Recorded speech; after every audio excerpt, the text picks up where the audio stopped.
Monsieur, dames, bonsoir. Ravi de nous retrouver dans ce plateau pour le journal de 21h de la télévision Bonferré.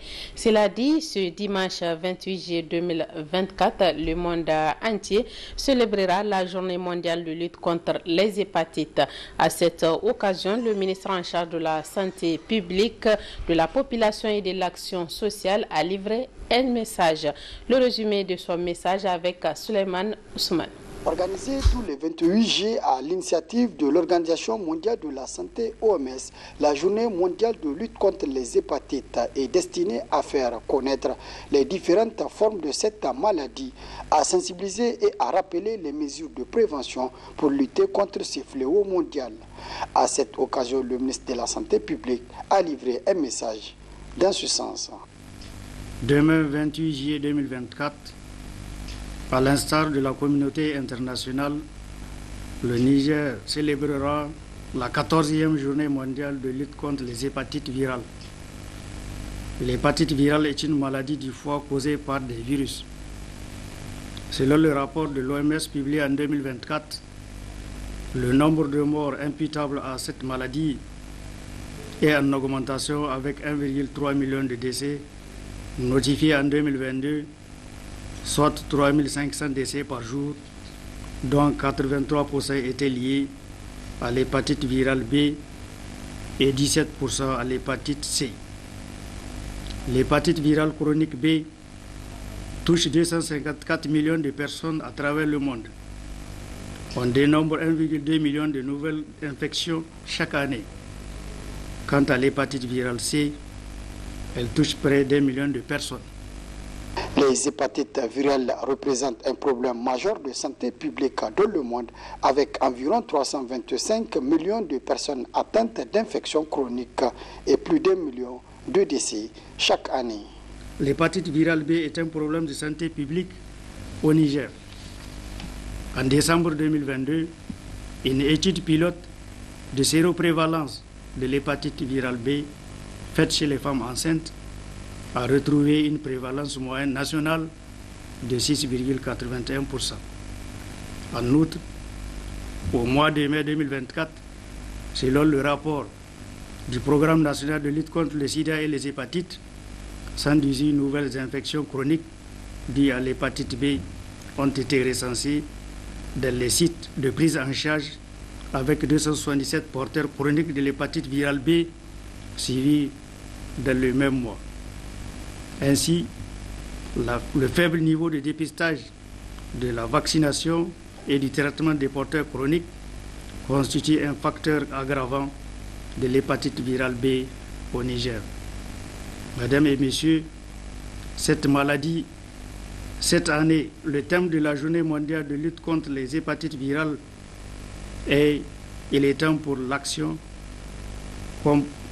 avec comme slogan « Intégrer, accélérer, éliminer ». Selon plusieurs statistiques, on estime que 57% de cas de cirrhose du foie et de 78% des cas de cancer hépatique primaire résultent d'une infection par le VHB ou le VHC. La commune urbaine de Birningaouré, région de Dosso, a servi de cadre au lancement officiel et national de distribution des moustiquaires imprégnés d'insecticides à longue durée d'action. C'est le ministre de la Santé publique qui a présidé la cérémonie de lancement en présence des autorités régionales et de plusieurs autres invités de marque. Sidiko Haruna et Omar Boukari pour le compte rendu. La présente cérémonie, qui a donné lieu à une imposante mobilisation de la part des populations du Boboy, rentre dans le cadre du lancement officiel de la campagne nationale de distribution gratuite de masse de moustiquaires imprégnés d'insecticides à longue durée d'action MILDA. Cette cérémonie solennelle a donné lieu à plusieurs interventions. Après le discours de bienvenue de l'administrateur délégué de la ville de Birni, c'est au tour du gouverneur de la région de Dosso de s'adresser à l'assistance en louant le choix de Birni pour abriter la dite campagne. Je salue l'initiative des organisateurs de cette campagne pour le choix porté sur la ville, la commune urbaine donc, de Birningaouré, pour lancer le démarrage des activités de cette campagne à l'échelle nationale, ici même et aujourd'hui. C'est toute la région de Dosso qui est honorée et qu'il trouve ici nos sincères remerciements. En prenant la parole à son tour, le représentant du Fonds mondial représentant le CRS a quant à lui exhorté tous les acteurs à se mobiliser pour la réussite de l'action en cours. Plus de 15 millions de moustiquaires seront distribués dans les ménages de tous les districts, de toutes les régions du Niger. Le succès de cette campagne de distribution passe par la mobilisation, l'engagement et l'implication de tous les acteurs, de tous les secteurs et à tous les niveaux. Ainsi, les autorités politiques, administratives, sanitaires, coutumières, religieuses, leaders communautaires et populations sont mobilisés pour faire de cette campagne une réussite dans le combat contre le paludisme au Niger. Rappelant à juste titre le caractère morbide et mortifère du paludisme ainsi que ses conséquences sur la santé publique en général, le ministre de la Santé publique, de la Population et des Affaires sociales a exhorté à son tour les acteurs à une convergence d'efforts et d'actions pour atteindre les objectifs du gouvernement en matière de lutte contre cette maladie de paludisme. La distribution des MILDA, qui constitue une des stratégies de lutte contre le vecteur du paludisme, a pour objectif d'assurer au moins 80% de la population à risque dorme sous MILDA. La lutte contre le paludisme nous engage tous et exige la combinaison de plusieurs interventions pour parvenir à un Niger sans paludisme. La MILDA vient en complément aux autres stratégies de lutte contre le paludisme. C'est pourquoi je lance un appel à tous pour que les autres mesures individuelles et collectives de lutte contre le paludisme soient renforcées à tous les niveaux.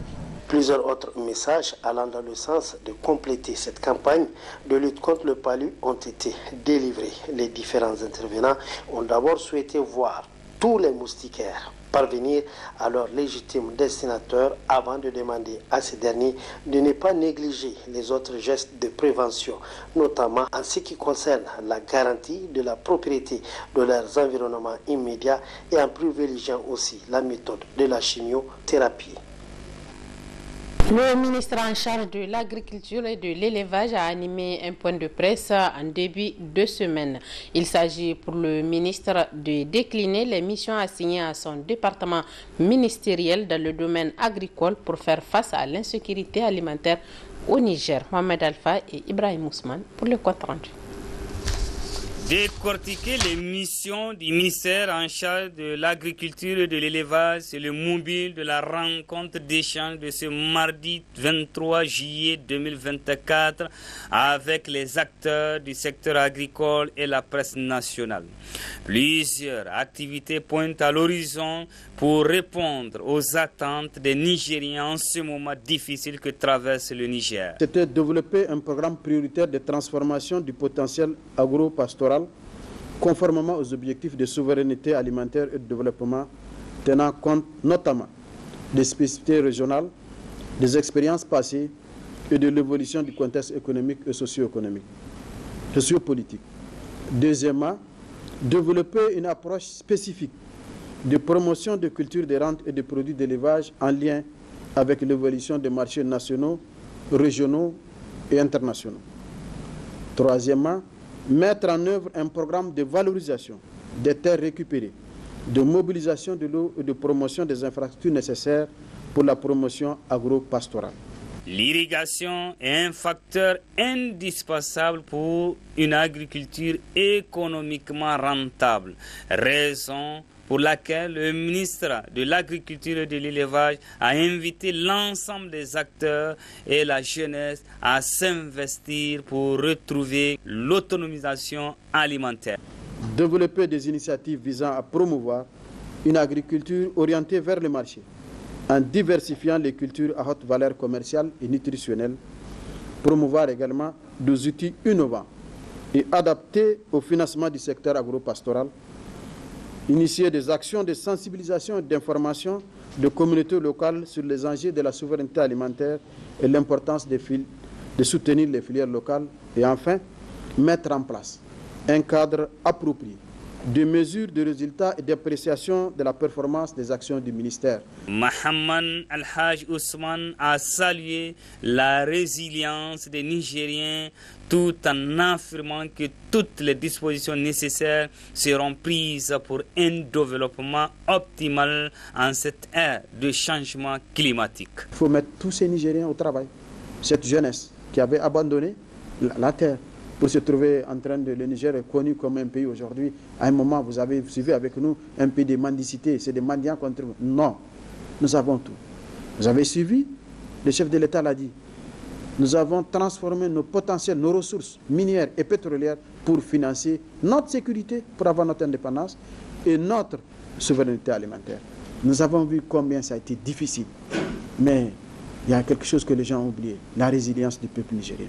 Le ministre en charge de l'agriculture et de l'élevage ainsi que les différents acteurs du domaine se sont engagés pour relever les défis, surtout de freiner l'insécurité alimentaire dans un Niger radieux et souverain. Autre aspect de ce journal, l'enregistrement à l'état civil est un processus qui commence de manière conventionnelle par l'enregistrement de la naissance de l'enfant et la délivrance d'un acte de naissance. Quelle est l'importance de se faire enregistrer à la naissance et quels sont les avantages de cet enregistrement? Réponse dans ce reportage de Ousseina Hassoumi et Omar Boukari. L'enregistrement des naissances des enfants est un droit humain qui constitue une base pour leur inclusion sociale et leur identité juridique. Avoir son acte de naissance, c'est un droit civique qui est reconnu à chaque citoyen. Une immatriculation qui permet à l'individu de montrer un numéro qui l'identifie pour lui attribuer un pays d'appartenance. Parce que de nos jours, tout se passe dans ce sens où on attribue des numéros à des gens. Tout le monde est immatriculé. Que l'enfant soit migrant ou réfugié, la loi oblige ses parents à l'enregistrer comme les enfants du pays d'accueil. C'est un acte essentiel pour la protection de l'enfant, condition sine qua non de son bien-être, car il lui assure une reconnaissance légale et lui facilite l'accès à plusieurs services. Avec son acte de naissance, on peut lui établir un certificat de nationalité et au nom duquel il est citoyen. Ça lui permettra d'établir une carte d'identité qui lui donnera accès à certains services privés tels que les banques, ouvrir un compte, voyager aussi avec un passeport, droit de voter, parce qu'il peut être recensé dans le registre électoral du pays, dans le fichier électoral, pour disposer de sa carte d'électeur et exercer ses droits civiques. Tous ces actes administratifs ou autres ne peuvent être établis qu'avec un acte de naissance. C'est au vu de l'importance de ces documents pour l'enfant durant toute son existence que la Direction générale de l'État civil des migrations et des réfugiés, en collaboration avec l'UNICEF et le programme Yuri, ont lancé des campagnes foraines d'enregistrement des naissances. Elle est vers 85-90% de déclaration des naissances pour l'année 2024. Notre objectif est de 2 200 000 actes, toujours pendant cette période. Toutes choses en tout cas qui vont nous permettre d'aller vers cet objectif de 85 à 90%. L'opération de l'UNICEF est déjà logée dans l'opération. Donc les deux opérations cumulées, ça va nous amener à plus de 3 200 000 actes d'ici la fin de l'année. Pour cette campagne qui se poursuit jusqu'à la fin de l'année, le sociologue Jean Jouna appelle les parents à enregistrer leurs enfants. Donc les parents doivent savoir que l'enfant qui n'a pas été enregistré dans le registre civil de sa commune, de son pays, c'est comme quelqu'un qui n'existe pas en réalité dans le fichier de son pays. Donc c'est comme une personne qu'on a perdue et il y a lieu pourtant de le déclarer parce que ça va conférer l'ensemble de ses droits et pleinement il va jouir de ses devoirs vis-à-vis de son propre pays. Réaliser ce droit de chaque enfant d'être enregistré à la naissance et en conformité avec les objectifs de développement durable ODD. L'État du Niger et l'UNICEF entendent tenir cet engagement afin de garantir une identité juridique à chaque enfant à l'horizon 2030.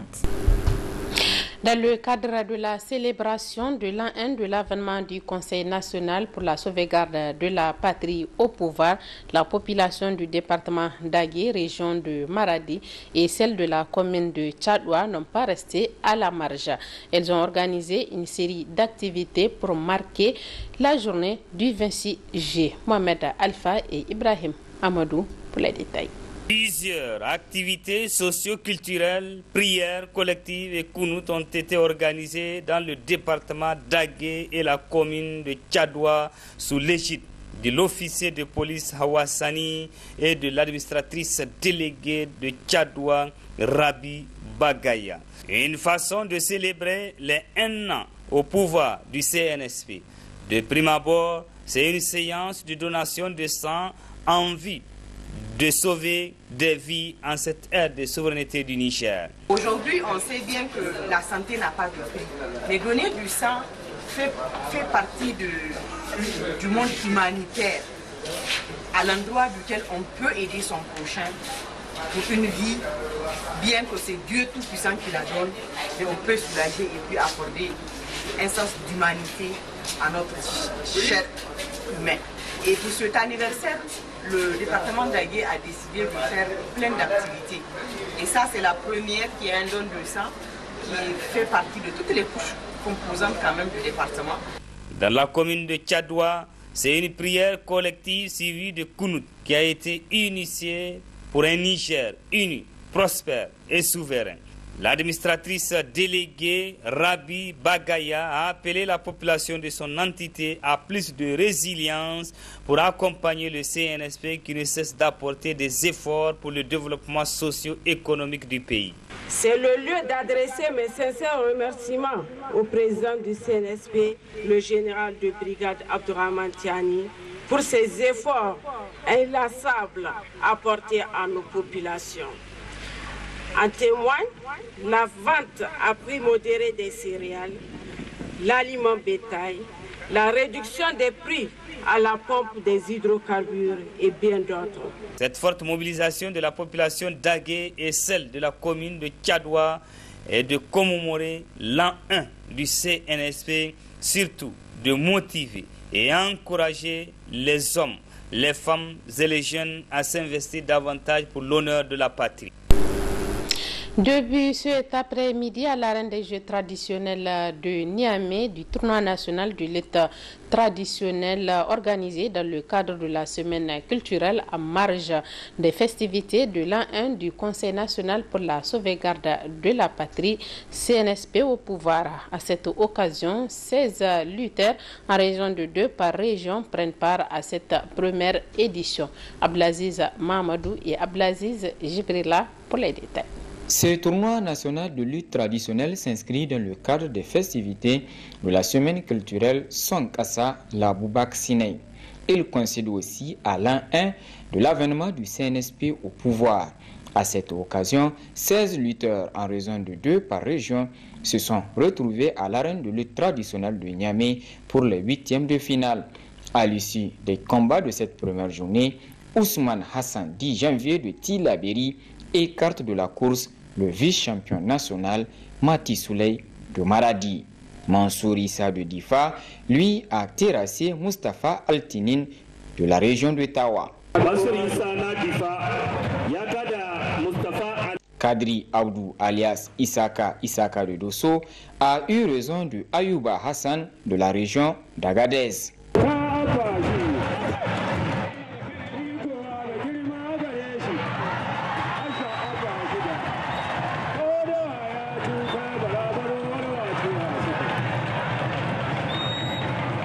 Noura Hassan de Tawa n'a pas eu de mal à écarter Moudi Hassan, l'étoile montante de la région de Dosso.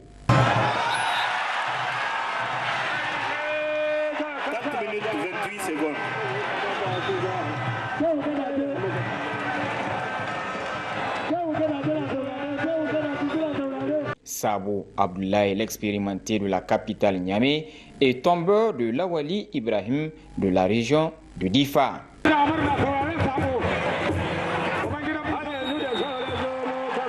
minutes 30 secondes.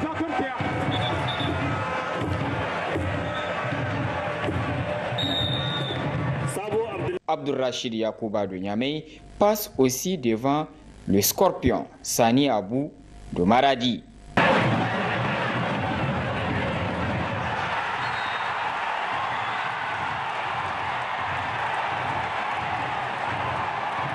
Ali Oumarou d'Agadez a sans souci terrassé Roufaï Bouga de la région de Zander.